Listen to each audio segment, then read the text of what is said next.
तात साहब, international perspective पे बात कर रहा हूँ। आज इंडिया में तो शायद लोग पाकिस्तान पे हंस रहे हैं, इस पे भी कमेंट कीजिएगा। वो देख रहे होंगे कि ये क्या तमाशा बने हुए हैं। और सीमा साहब देखें, मैं अज्यूम करना चाहूंगा कि आज हमारे भारतीय दोस्त क्या कर रहे हो। पहले हंसते होंगे, फिर बाद में रोते होंगे। वो हंसते इसलिए होंगे कि ये क्या ड्रामा है यार, ये क्या हो क्या रहा है। रोते इसलिए होंगे कि हम तरक्कियों पे जा रहे हैं, पड़ोस में आग लगी हुई है, पड़ोस का कोई फ्यूचर ही नहीं है। एक ऐसा कंट्री जिसके साथ हमारा बॉर्डर अटैच है और वो फ्यूचरलेस है, होपलेस है। समझ रहे हैं कि सारा ड्रामा, ये people are not watching it. आप ये समझते नहीं है कि जब आप पासपोर्ट लेके अपना बाहर जाते हो तो थप्पड़ मुंह पे किस तरह पड़ते हैं, क्यों मारते हैं दुनिया, क्यों कहते हैं वो निकाल लेते हैं लाइनों से, आपको कहते हैं इधर आ जाओ भाई, क्यों आज कहते हैं कि क्या वजह है। ये वजूहात है। और आपने 1947 से इस चीज के, आपको नेशनलिज्म का पता ही नहीं। दर हकीकत आपको आइडेंटिटी का क्राइसिस है चीमा साहब। ओरिजिनली इन सारे मसाइल के अंदर एक मसला आपकी आइडेंटिटी का भी है।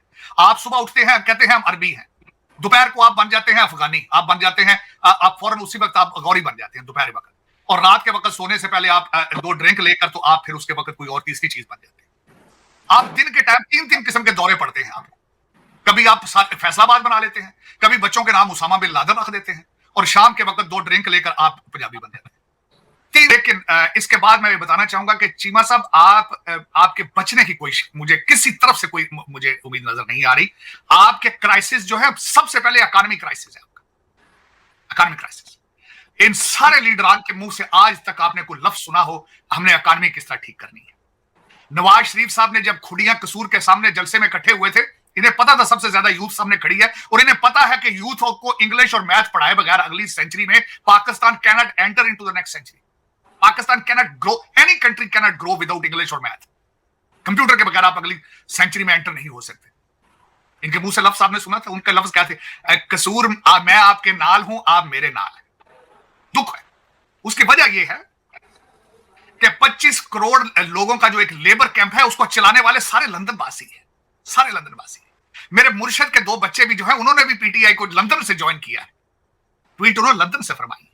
वो जिहाद करने के लिए पाकिस्तान नहीं आए। अब उसमें मैं अगला थोड़ा सा खित्ते के लिहाज से एनालिसिस करना चाहूंगा।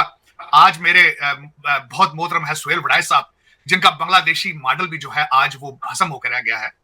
मैं अर्ज ये करना चाहूंगा, मुझे दुख हुआ इस बात पे। पियर्सन मॉर्गन है, जो एक ब्रिटिश है जर्नलिस्ट, उनको मेरी बाजी अलीमा ने इंटरव्यू दिया तो मैं उस दिन बड़ा बड़ा गमगीन था, बड़ा दुख था मुझे। वो ये वजह थी कि एक पार्टी जिसका सिर्फ लास्ट नेम के भुट्टो मर ही नहीं रहा है, जिंदा है आज भी, उन्होंने आसफा भुट्टो को भी लॉन्च कर दिया है।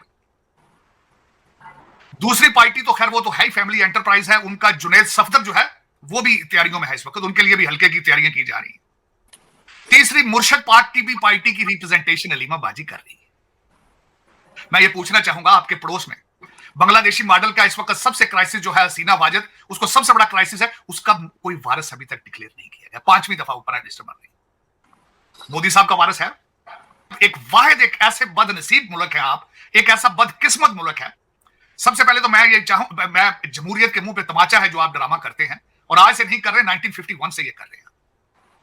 ये जो इलेक्शन आप खेलते हैं हर कुछ सालों के बाद, आधा टाइम तो आपको फौजियों ने रूल किया आपको, जो कि एक शर्मिंदगी मैं समझता। सब जो कुछ भी हो रहा है पाकिस्तान में, उसमें मुझे 25 करोड़ लोगों के लिए कोई रिलीफ नजर नहीं आ रही है। दुख के साथ ये मैं कहूंगा, क्योंकि इकोनॉमी, टेररिज्म और करप्शन, ये तीनों चीजें आपको कैंसर की तरह, जिस तरह कैंसर कहते हैं ना जी, फेफड़ों में आ चुका है।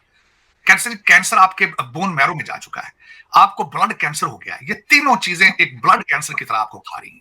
करप्शन, दहशतगर्दी और इकोनॉमी के एक्सपोर्ट पे कोई तवज्जो ही नहीं, कोई तवज्जो नहीं। सिर्फ आप करप्शन पे चल रहे हैं इस वक्त। वो मेरा मारा मारी जो बाहर से डॉलर आते हैं, वो चंद तबका है, वो कुछ लंदन खा जाते हैं, कुछ दुबई चले जाते हैं, कुछ टूटे फूटे यहां आ जाते हैं, इसी पे आपका गुजारा है। लेकिन इस तरह मुल्क चले कभी नहीं है जिस तरह आप चला रहे हैं। 76 साल मुल्क तरक्की नहीं कर पाते। आपको मैंने अर्ज किया था, आपके पड़ोस के अंदर वजीर आजम ली जो है सिंगापुर के, उन्होंने पॉसिबल किया है। आपके हर सीएस, हर सेक्रेटरी के मुंह पर आप पूछ लें उससे, सिंगापुर के प्राइम मिनिस्टर ली के बारे में पता होगा, हर एक को पता। लेकिन आप उस मॉडल को कॉपी क्यों नहीं करना चाहते? वजह, आप तरक्की की तरफ क्यों नहीं जा रहे इस वक्त? आपका बल्कि इस वक्त कोई भी प्रॉब्लम नहीं है सिवाय 5000 ताकतवर लोगों के, चाहे वो यूनिफॉर्म में है, चाहे वो जज हैं, चाहे वो ब्यूरोक्रेट हैं, चाहे वो इलेक्टेबल हैं, जो कि पार्टियां बदल बदल के आ रहे। 5000 से ज्यादा लोग नहीं है, मैं गारंटी कर देता हूं। इस वक्त पाकिस्तान की तबाही का मूजब वो लोग बन रहे हैं, और वो आज से नहीं है।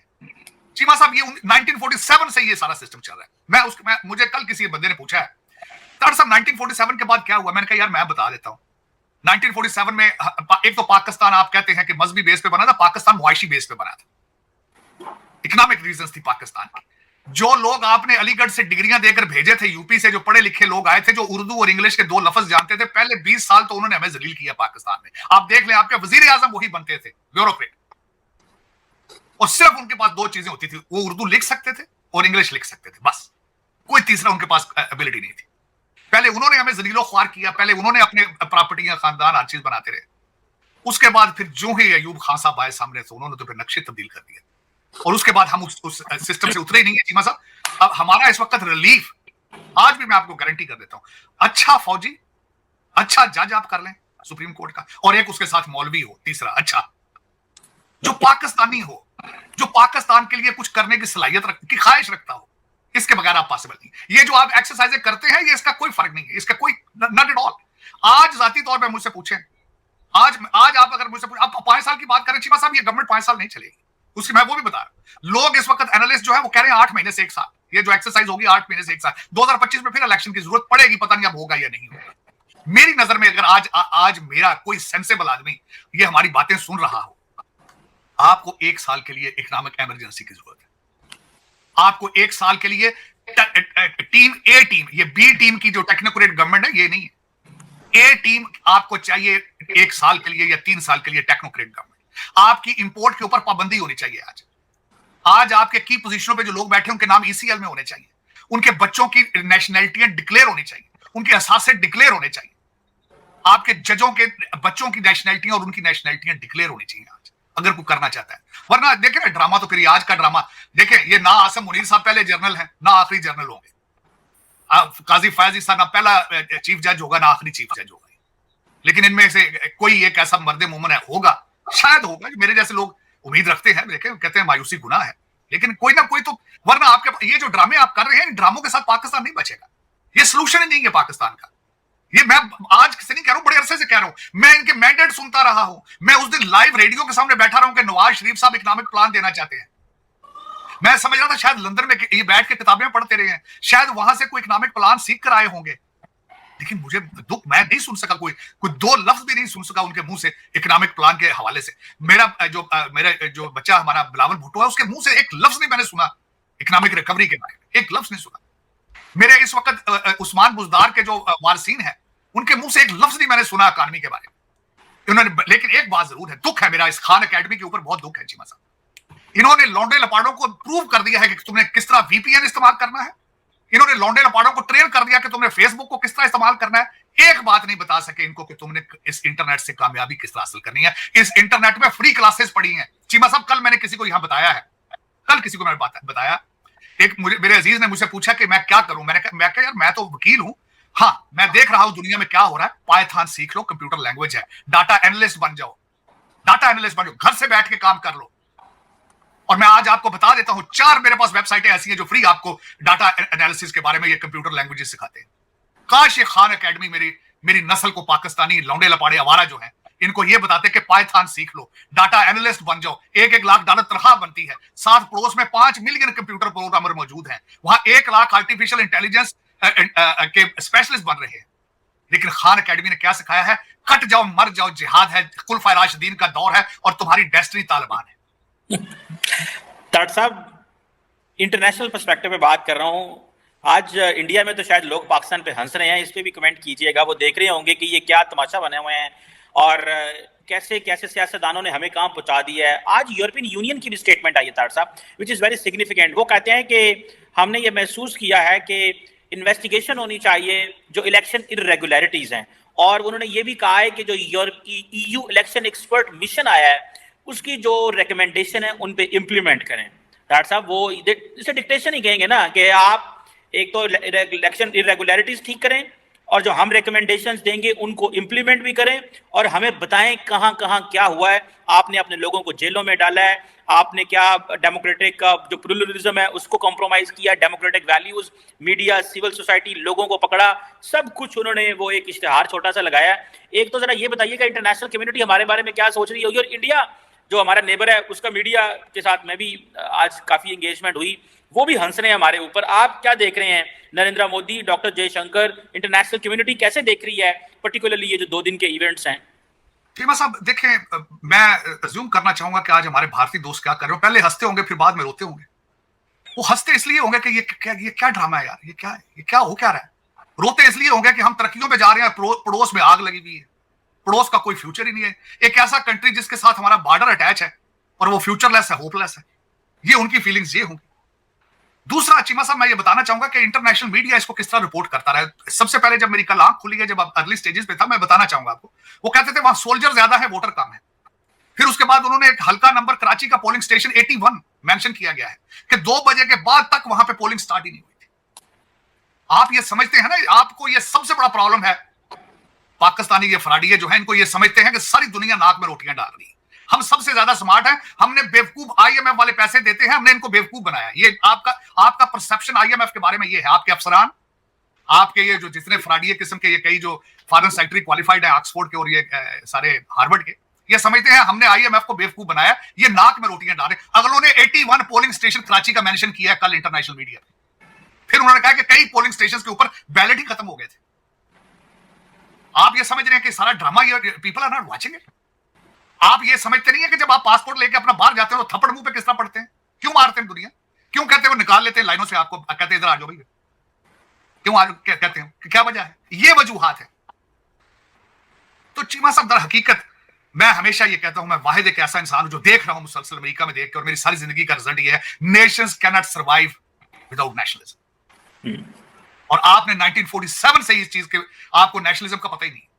दर हकीकत आपको आइडेंटिटी का क्राइसिस है चीमा साहब। ओरिजिनली इन सारे मसाइल के अंदर एक मसला आपकी आइडेंटिटी का भी है।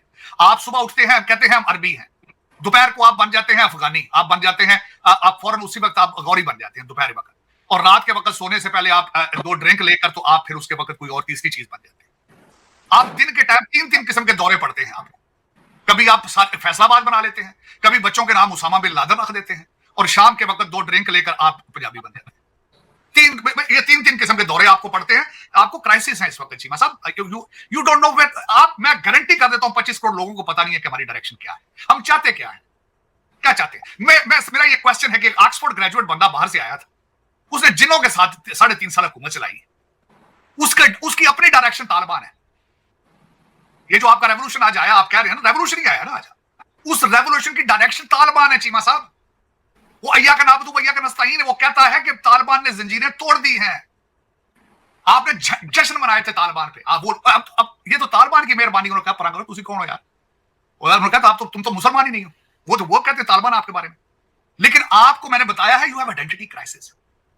आपको क्या जरूरत थी तालिबान? आज भी तालिबान का मॉडल आप क्यों बनना चाहते हैं Taliban? You just name me one single thing. अब क्या वजह है, क्या अट्रैक्शन आपको नजर आ रही है तालिबान बनने? मैं मान लेता हूं ठीक है, खान साहब, खान तालिबान नाम था ना उनका, और बच्चे भी तो बुलाओ ना यहाँ पे फिर आपने लंदन से। मेरे बच्चे को कहते हो कि तुम जिहाद करना है तुमने, ये सियासत नहीं है। कासम को भी बुलाओ, सुलेमान को भी बुलाओ ना। मेरे बच्चों की छातियों क्यों आगे करते हो गोलियों के लिए? यही ट्रेजेडी चीमा साहब। और 25 करोड़ लोग इस वक्त जो है सारे नशे में है। मेरी नजर में ये सारा जो कुछ हुआ है, ये सारी एक बेवकूफी की अलामत है। मैं I am sorry to say that, लेकिन ये कि चीमा साहब इसमें किसी साइड से भी मैं जरब नीचे से ऊपर देता हूं, ऊपर से नीचे देता हूं, मुझे कोई इसमें से आपकी बचत नजर नहीं आ रही है। मैं कोई भी फार्मूला केमिस्ट्री का लगा लूं, मैथ का, उसमें मुझे आपकी बचत होती नजर नहीं है। बचत की हालत सिर्फ और सिर्फ 2 बंदों के हाथ में है, जनरल आसिम मुनीर, काजी फैजी।